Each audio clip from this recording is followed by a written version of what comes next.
In this video, we'll go over navigating and using the interpretation dashboard. So when you first open StructureSolver, you'll get a new blank image interpretation dashboard that's not yet populated. This is the home center for creating and editing your interpretation. We recommend using multiple screens and keeping this open while you're working in the software to conveniently adjust your markers, segments, faults at any time, any point in your process.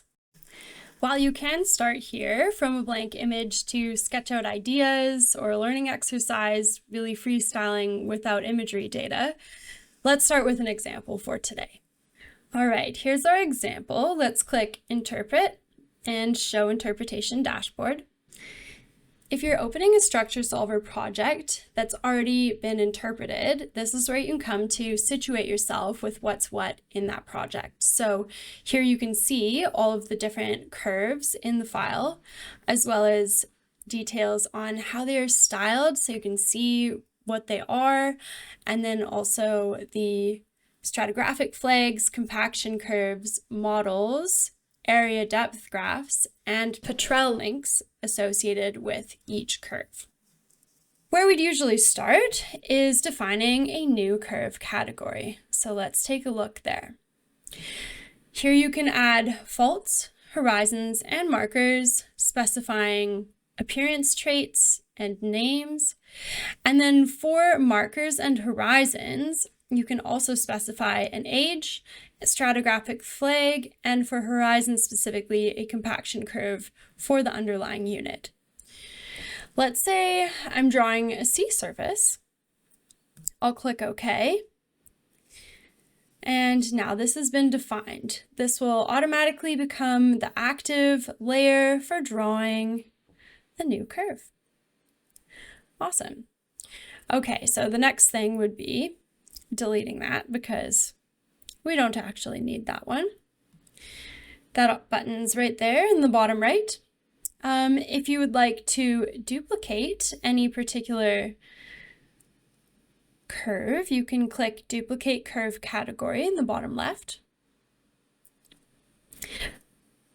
From there, you can find that curve that you duplicated, right-click for context menus, and then one place where this duplication would be useful is if you want to kind of use that as a copy and drag sort of action, if you have repetitive stratigraphy and you would like to more quickly go through the interpretation process.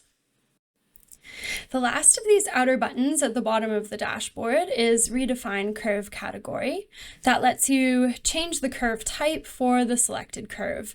So let's say I wanted to change this one I just duplicated to a marker. I could click that here and then OK. Awesome. And then that changes some of the behavior.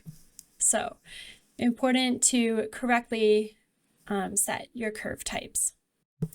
Now that we went through how to start your interpretation, let's look at these different sections of the interpretation dashboard.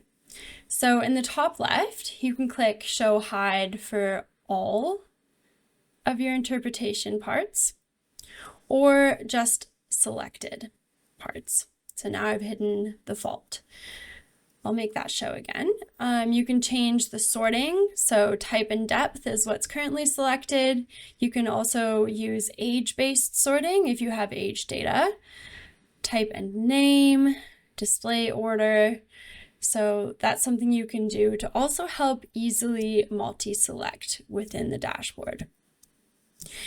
Just like in most softwares, you can do a shift select to highlight several in one go, or you can use Control to simply add just one at a time to your selection. If you use the search bar in the top right, this is another way to multi-select. So I've typed in PG, and that has selected every item here that has PG in its name. The active column is used to select a curve for drawing and editing. So only one can be active at a time, and as soon as you define a new curve category, that one is automatically set as active and ready to use. A curve's details can be easily adjusted by double-clicking in whichever box you'd like to edit the contents of. And similarly, for multi-selections, you can click instead the header for the column that you want to change for your entire selection. You can also adjust the color fill of stratigraphy from the interpretation dashboard, including choosing between filling section layers or component layers. In this case, section layers is what's important to have. And you can also choose to fill by depth or by age. And again, in this case, by depth is what is important because we don't have age data. Just like in vector graphics editing software, you can use arrange functions to shift whichever curve you currently have selected forward and backward through the interpretation using this arrange box at the bottom center of the interpretation dashboard. Throughout our Learning Center, you'll see lots of examples of this home base of StructureSolver, the interpretation dashboard, in use.